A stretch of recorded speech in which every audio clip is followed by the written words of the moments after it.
Aleluias, louvado seja o nome do Senhor. A paz do Senhor para os irmãos, louvado seja Deus. Quantos vieram para adorar ao Senhor e ouvir a sua voz? Louvado seja o Senhor. Quero aproveitar que você se encontra de pé e pedir que você abra a sua Bíblia no segundo livro dos Reis. Segundo livro dos Reis, capítulo de número 19, versículo 14 ao 19.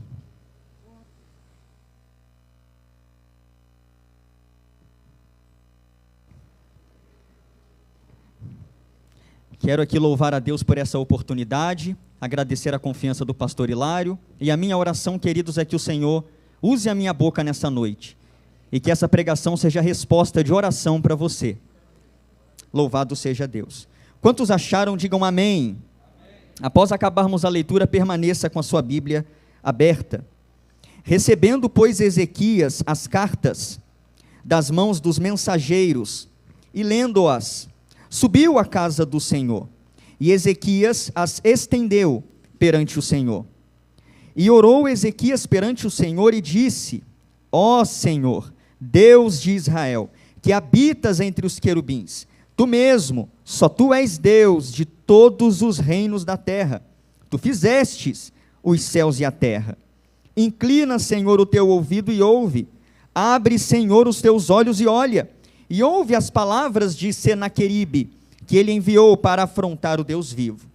Verdade é, ó Senhor, que os reis da Síria assolaram as nações e as suas terras, e lançaram seus deuses no fogo, porquanto deuses não eram, mas obra de mãos de homens, madeira e pedra, por isso os destruíram. Agora, pois, ó Senhor, nosso Deus, se servido de nos livrar da sua mão, e assim saberão todos os reinos da terra, que só tu és o Senhor Deus. Aleluia, com a sua Bíblia aberta, se assente, adorando ao Senhor.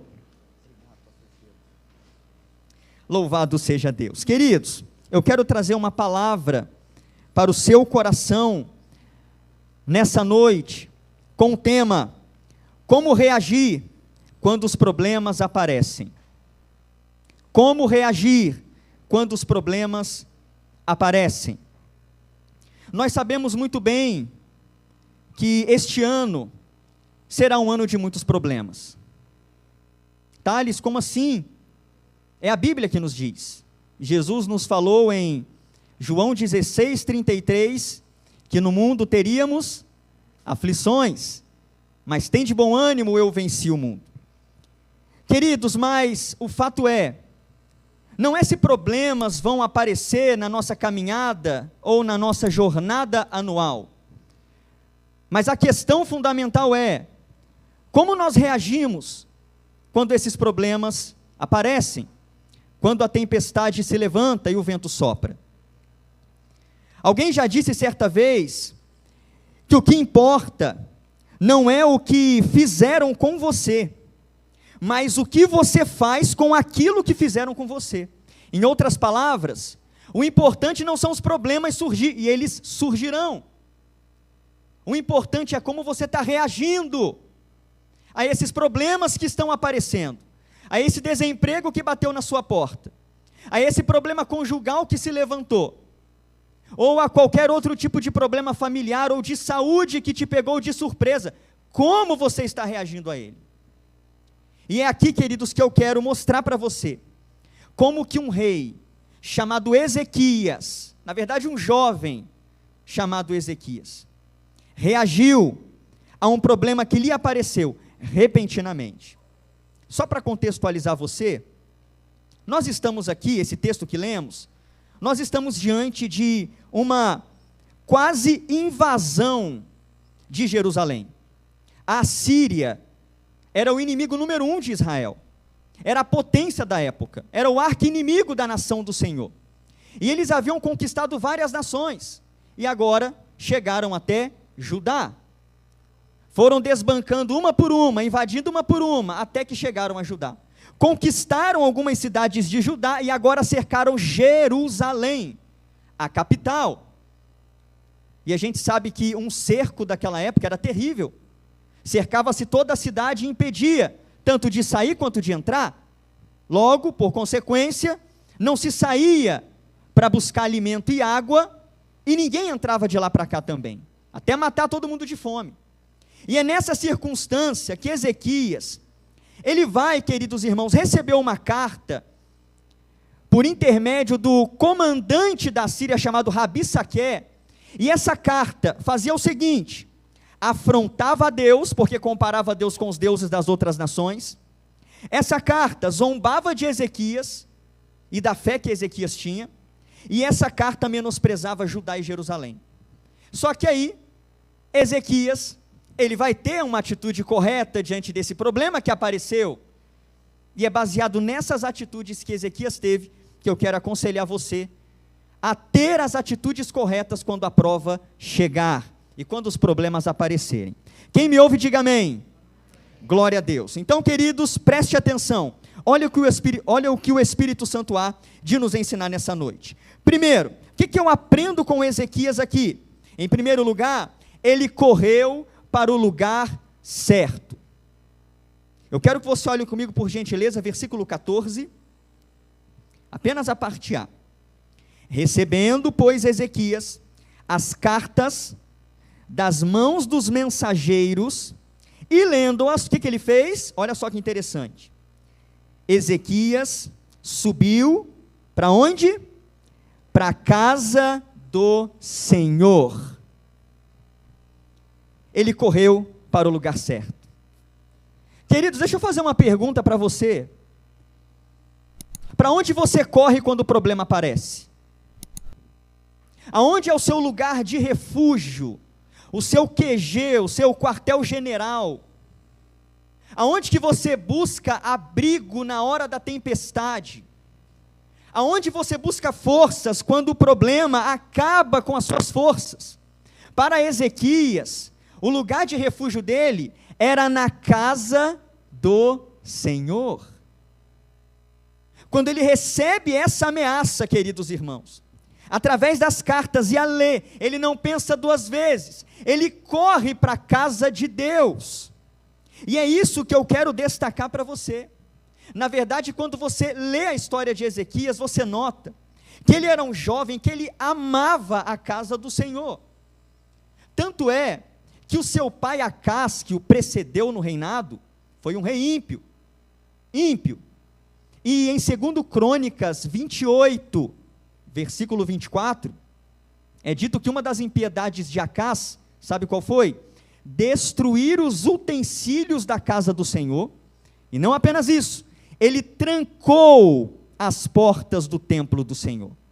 É como se Acás estivesse dizendo o seguinte: aqui não tem mais culto, aqui não tem mais escola bíblica dominical, aqui não tem mais reunião de oração, aqui ninguém mais ora, aqui ninguém mais louva, aqui ninguém mais se fortalece.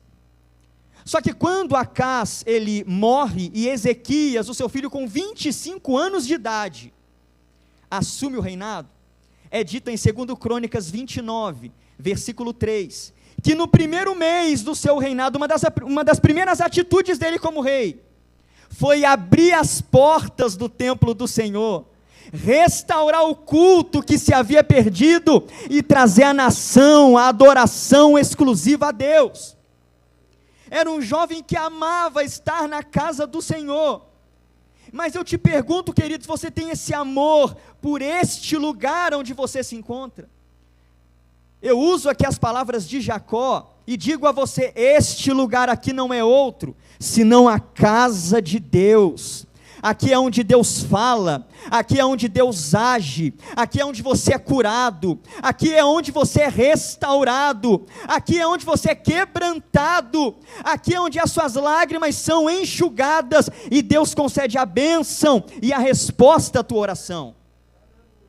E eu fico, queridos, pensando comigo, como que alguns conseguem viver sem este lugar?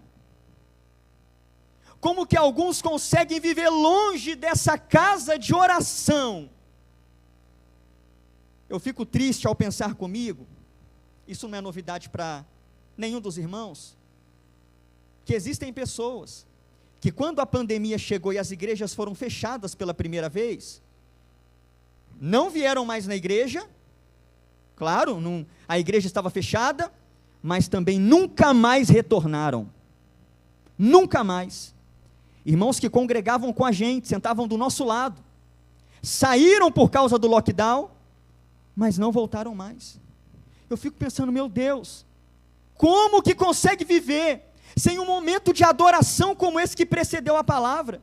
Como que consegue levar a vida cristã sem ouvir uma palavra como essa que fortalece e te alimenta para uma semana de desafios que vai surgir? Queridos, não abandone este lugar. É por isso que Davi disse no Salmo 27, verso 4, uma coisa pedi ao Senhor, e eu a buscarei, que eu possa morar todos os dias na casa do Senhor, para contemplar a sua formosura, e aprender no seu templo. Todos os cultos que você está aqui, você contempla a formosura do Senhor, e aprende algo a respeito dele. Aí ele diz no verso 5, porque no dia da adversidade, ele me esconderá no seu pavilhão, no oculto do seu tabernáculo me esconderá, vai me colocar sobre uma rocha. Para você que ama a casa do Senhor, para você que vem à casa do Senhor, que adora o Senhor neste lugar, tem vitória de Deus para você, tem resposta de Deus para você, e tem auxílio de Deus para a sua vida. É por isso que o salmista do Salmo 84 exclamou no verso 10, vale mais um dia na sua casa, Senhor, do que em qualquer outro lugar 1000, preferiria eu estar às portas, no portão da casa do Senhor, a habitar nas tendas da impiedade. Este lugar é um lugar sobrenatural, aqui Jesus caminha em nosso meio, aqui há batismo com o Espírito Santo, aqui Deus fala com você como está falando por meio dessa palavra, e é aqui que você recebe bênção e vitória da parte de Deus. Ah, queridos, eu não consigo viver longe desse lugar, eu não consigo. Todas as vezes que eu estava angustiado, sem direção, foi aqui que Deus me deu uma direção. As promessas, o ministério que eu recebi, foi na igreja, meu desenvolvimento na igreja, cumprimento da minha chamada na igreja. Não se afaste desse lugar, querido. Hebreus 10, 25 fala, não deixemos de nos congregar, porque aquele dia está se aproximando. Vamos exortar uns aos outros, para que não abandone a igreja, para que esteja a igreja, porque Jesus vem aí. Olha só que interessante, queridos, ele correu para o lugar certo.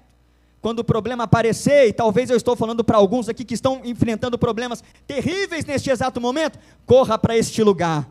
Aqui tem resposta, aqui tem direcionamento, aqui tem palavra de Deus para você. Você pode glorificar a Deus? Aleluia! Segundo, sabe o que eu aprendo com Ezequias? Não apenas ele correu para o lugar certo, mas ele também apresentou o seu problema à pessoa certa.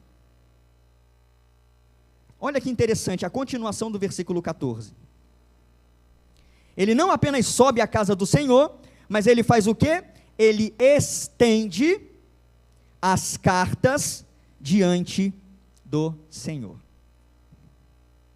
Queridos, ele sobe com um propósito.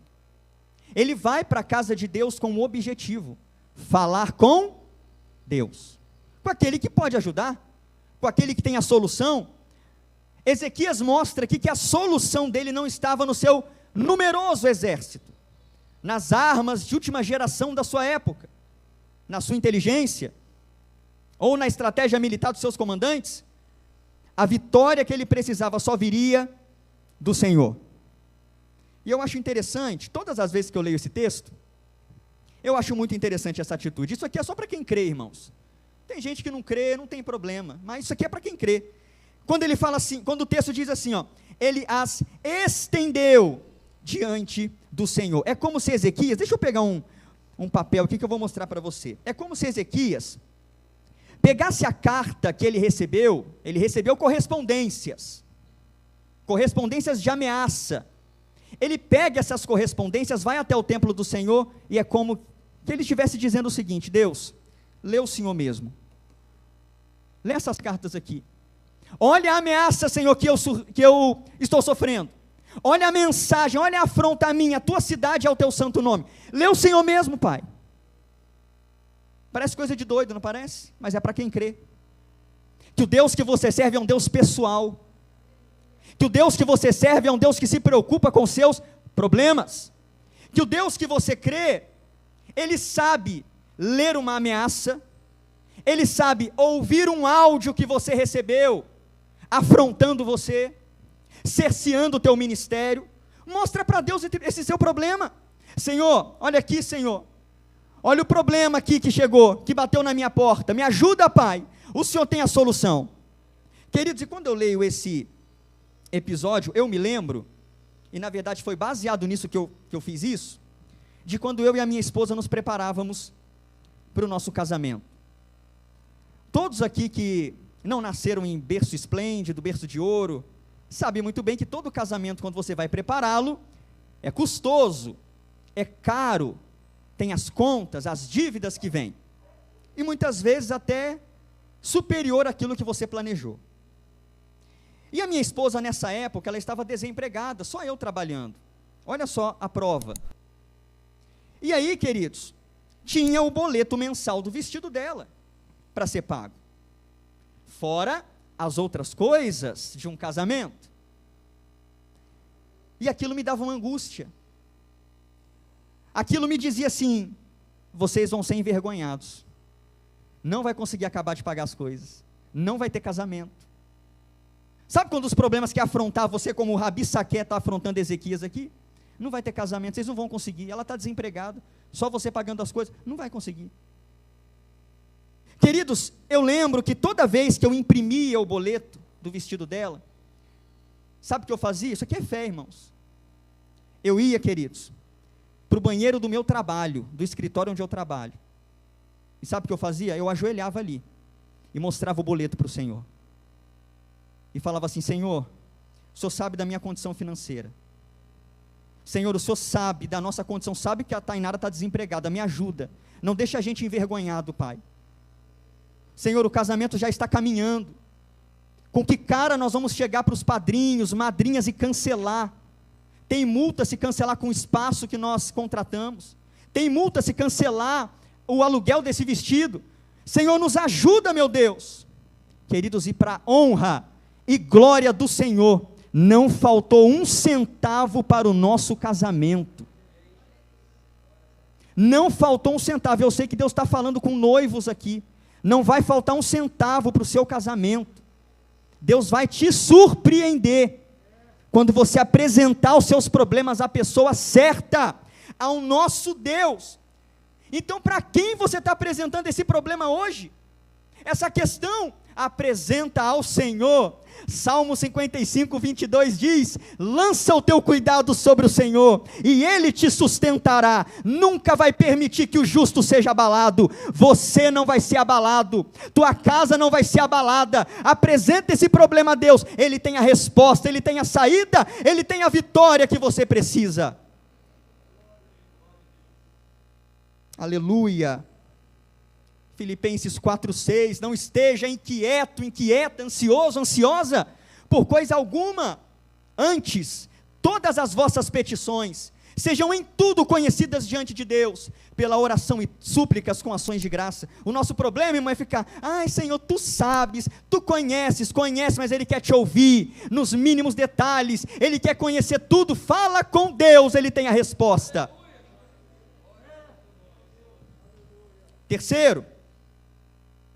Terceiro, olha o que aprendemos com Ezequias, quando os problemas surgirem e baterem na sua porta, como reagir?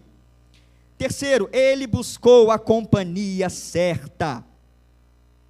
Não está nesse texto que nós lemos, mas está no texto paralelo de 2 Crônicas, capítulo 32, se você quiser conferir aí, versículo 20, é dito lá, queridos, no relato do cronista, que quando Ezequias recebe as cartas, a correspondência, ameaçando, afrontando a Deus, menosprezando Judá e Jerusalém, ele e o profeta Isaías clamam ao céu. Ele vai buscar a ajuda de seu amigo, do profeta Isaías, e ambos juntos vão clamar ao céu. E esse profeta Isaías é o profeta messiânico que escreveu o livro de Isaías. Queridos, aí eu te pergunto, com quem você tem compartilhado os seus problemas?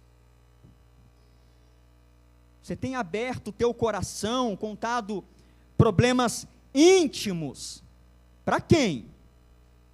Olha aqui um princípio sendo dado a nós. Ezequias, ele vai buscar ajuda de alguém num nível espiritual superior ao dele. O nosso problema, queridos, é enfrentarmos adversidades, é a luta chegar na nossa casa, na nossa vida, e nós desabafarmos, buscarmos ajuda, buscarmos socorro em quem não ora, em quem não lê a Bíblia, em quem não está na igreja, em quem é carnal. Ah, eu oro por você. Sim, vai orar nada, ainda vai espalhar teu problema para meia dúzia de pessoas. Com quem você está compartilhando essa prova? Eu aconselho a você, busque alguém mais espiritual do que você. Queridos, eu passo por problemas, desafios na obra de Deus, que além da minha esposa, só o pastor Hilário sabe. Já tive problemas ministeriais, que o Estevão vai lembrar, o pastor Estevão. Fui lá no escritório de advocacia dele, lembra? Conversar com ele, me aconselhar com ele. Por quê? Mais espiritual que eu, numa estatura maior que a minha. Agora eu vou chamar alguém que não está em escola bíblica dominical, não vem numa consagração, não vem numa reunião de oração, e vou abrir meu coração para ele e para ela? Provérbios 4:23 fala, de tudo que você deve guardar, guarda o teu coração, porque dele procedem as saídas da vida. Quantos crentes por aí afora, quando o problema chega, a adversidade, a afronta, vai para o Facebook desabafar no Facebook, vai lá contar problema e jogar no ventilador nas redes sociais. Eu quero te dizer uma coisa, ninguém lá está orando por você. E se bobear, está estourando uma pipoca ainda para ver no que vai dar esse problema seu. Busque a companhia da pessoa certa. Sabe por quê? Porque Deus muitas vezes nos consola e nos dá vitória através de pessoas. Quantos direcionamentos eu já recebi? Quanta luz eu já recebi de uma decisão que eu deveria tomar, ou que me impediu de tomar uma decisão errada. Deus usando pessoas, porque eu fui me aconselhar com elas. Aconteceu isso até mesmo com o apóstolo Paulo. Se você olha 2 Coríntios capítulo 7, versículos 5 e 6, Paulo fala isso, que quando ele chegou à Macedônia, ele não teve descanso algum, antes em tudo ele foi atribulado, por fora combates, temores por dentro. Aí ele fala no 5, mas Deus, que consola os abatidos, enviou o anjo Gabriel para me consolar. Não é isso que diz lá. Mas Deus que consola os abatidos, nos consolou com a vinda de Tito, um obreiro de Paulo. Quando ele veio, quando ele chegou na companhia de Paulo e aqueles que com ele estavam, isso foi uma consolação da parte de Deus para Paulo.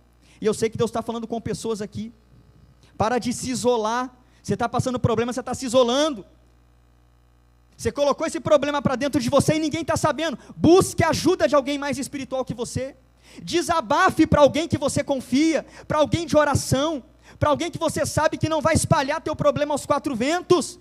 Deus usa pessoas para nos dar vitória, nos consolar e nos reerguer na obra. 2 Timóteo 1, versículo 16, o Senhor conceda misericórdia à casa de Onesíforo, porque muito me recreou e não teve vergonha das minhas prisões. O apóstolo Paulo foi recreado, reanimado, por um de seus obreiros que veio visitá-lo. É assim, queridos, Deus usa você para me recrear, para me reanimar. Deus me usa para recrear você, para reanimar você, mas não se isole, busque a companhia de alguém mais espiritual que você. Posso ouvir um amém? Glória a Deus. Continuando, não apenas isso, queridos, mas também, ele se apoiou na promessa certa, em quarto lugar. Ele se apoiou na promessa certa. Queridos, deixa eu te explicar uma coisa. Alguns comentaristas bíblicos afirmam que esse episódio do capítulo 18 e 19 essa invasão a Judá pelo exército da Síria, é posterior ao capítulo 20, que é a cura de Ezequias. Então a ordem aqui que foi colocada no livro dos reis, ela está invertida. A doença acontece primeiro, e depois a invasão. Por quê? Olha comigo o capítulo 20, versículos 5 e 6. Olha que interessante, você vai entender, vai fazer todo sentido. Olha só. Volta e dize a Ezequias. Ezequias aqui estava enfermo, essa enfermidade era para a morte. O profeta Isaías vai até ele e fala assim: olha, Ezequias, arruma aí a tua casa, prepara tudo para o seu sucessor, porque você vai morrer, você não vai viver não. Ele então vira o seu rosto para a parede, ele ora, ele chora, e o Senhor por misericórdia manda Isaías voltar e dizer para ele que ele não ia morrer, mas que o Senhor havia ouvido a oração dele e iria curá-lo. Agora, olha o que o Senhor continua falando, versículo 5. Volta e diz a Ezequias, chefe do meu povo, assim diz o Senhor, Deus de Davi teu pai, ouvi tua oração, vi tuas lágrimas. Deus vê e ouve, viu, irmãos? Deus vê e ouve, nunca esqueça disso. Eis que eu te sararei, ao terceiro dia subirás à casa do Senhor. Olha agora, e acrescentarei aos teus dias 15 anos. Agora, e das mãos do rei da Síria te livrarei, a ti e a esta cidade, e ampararei esta cidade por amor de mim e por amor de Davi meu servo. E aí, posteriormente, depois da cura, acontece a invasão à Síria. E aí quando Ezequias recebe essa ameaça de invasão e de derrota, do que ele lembra? Deus me fez uma promessa, quando eu estava no leito de enfermidade, próximo da morte, o profeta Isaías foi usado por Deus para dizer para mim que Deus me livraria das mãos do rei da Síria. Senhor, chegou esse dia, cumpre a tua palavra e me livra, Senhor. E aí eu quero dizer para você, que promessas você tem de Deus? Você não lembra das promessas que Deus te fez? Que vai abençoar e honrar tua família? Que vai usar você? Que vai fazer de você um vaso nas mãos dele? Por que você está temendo esse problema? O nosso Deus não mente, e nem é homem para se arrepender da promessa que ele fez. Ele vai cumprir. Não tem tempestade, não tem inimigo, não tem inferno que vai impedir as mãos do Senhor de cumprir o que ele tem de cumprir na sua vida. Firme-se nessas promessas e ore baseado nelas. Queridos, alguém já disse que o crente não vive de explicações, mas vive de promessas. Você pode não estar entendendo essa situação, mas se firme nas promessas de Deus. Thales, mas eu não tenho nenhuma promessa particular de Deus para a minha vida. Então tá bom, então segura essa daí que é da Bíblia para você. Isaías 43, verso 2. Quando passares pelas águas, eu estarei contigo. Quando passares pelos rios, eles não te submergirão. Quando passares pelo fogo, a chama não arderá em você e nem o fogo te queimará. Isaías 41, 10, não temas, não tenha medo, porque eu sou contigo. Não te assombres, porque eu sou teu Deus. Eu te esforço, eu te ajudo, e eu te sustento com a destra da minha justiça.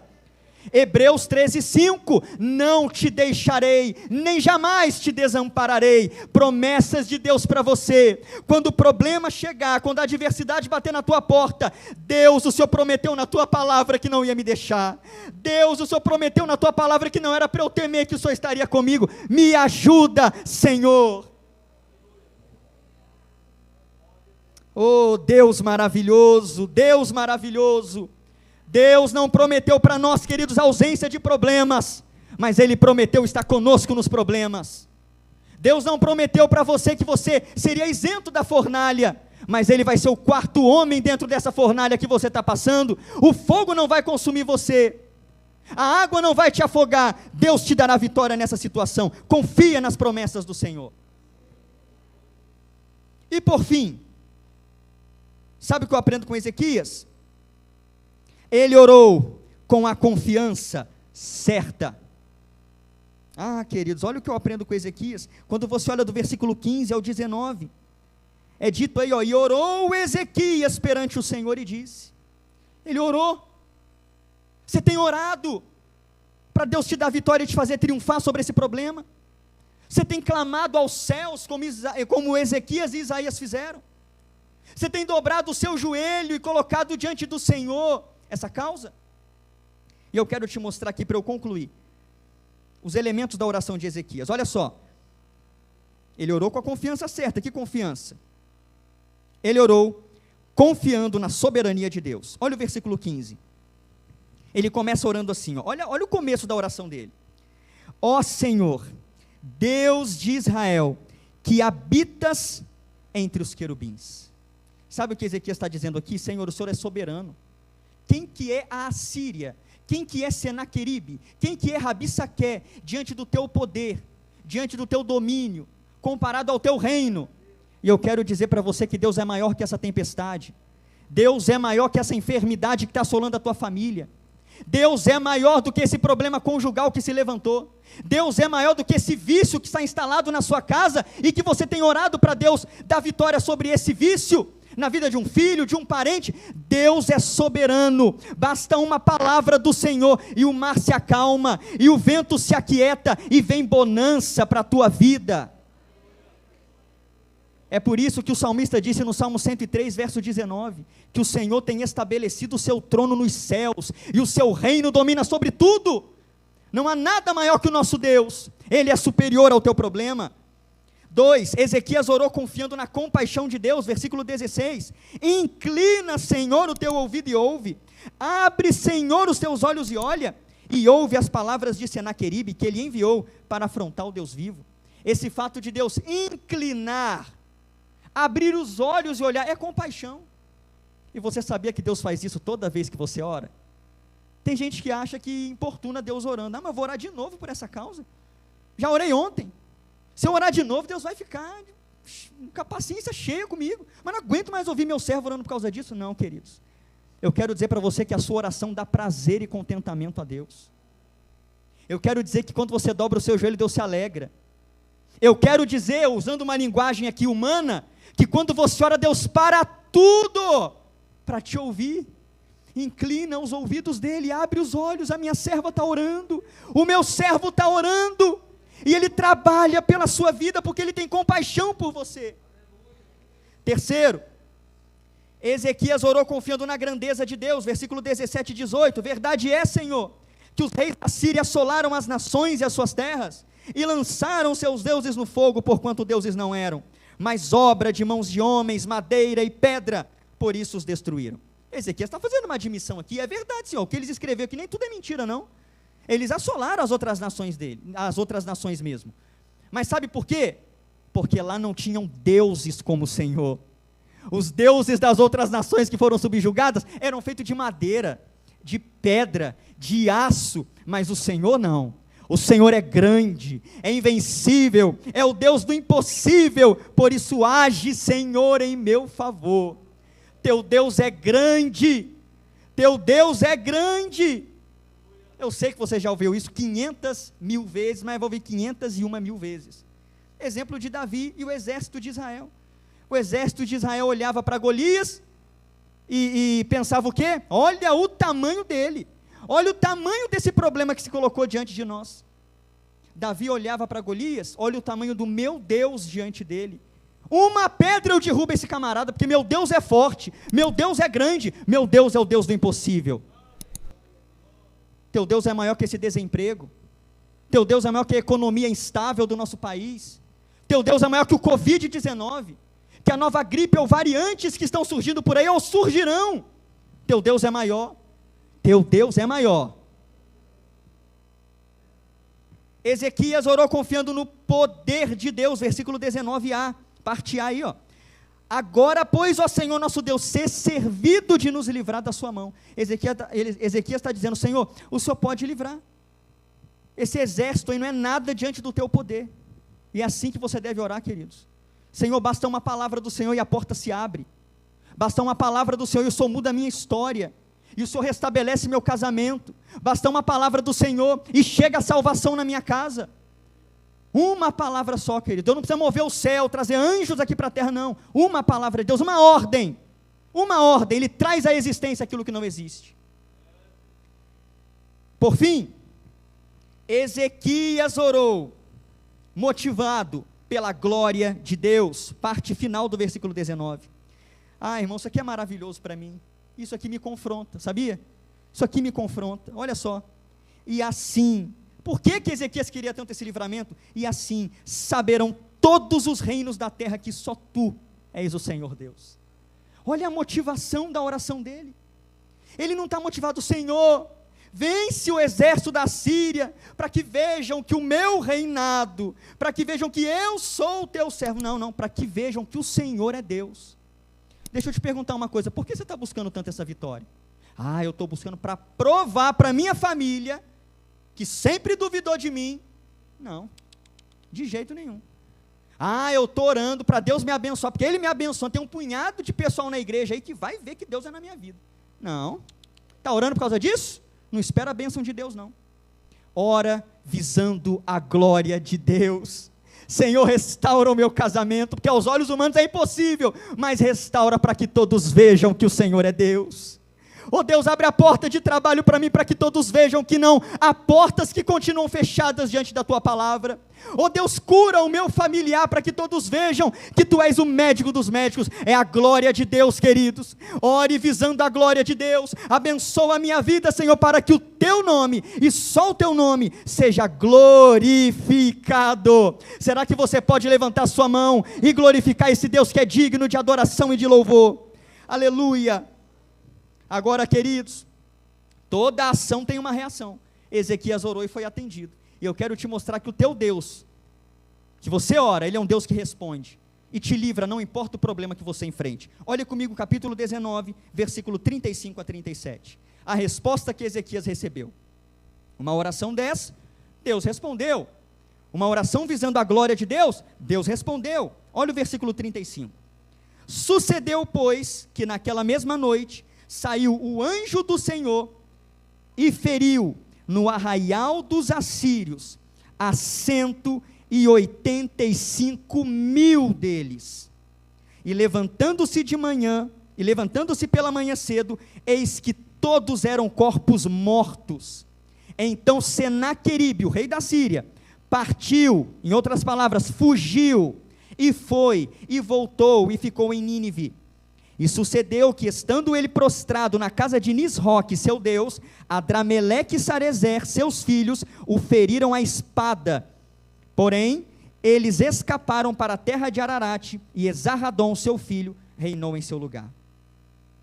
Percebeu a resposta? Senhor, nos livra. Senhor, nos ajuda para que todos vejam que o Senhor é Deus. E naquela mesma noite, um anjo, botou por terra 185.000 soldados. Esse é o Deus que você serve. Esse é o Deus que você ora. Esse é o Deus que peleja por você e que responderá a tua oração quando você apresentar a Ele os teus problemas e as tuas necessidades. Queridos, que Deus continue abençoando a sua vida. Reaja da maneira certa quando a enfermidade, quando o problema, quando o desemprego aparecer. Você tem um Deus que peleja e batalha as tuas guerras. Que Deus continue te abençoando, em nome de Jesus.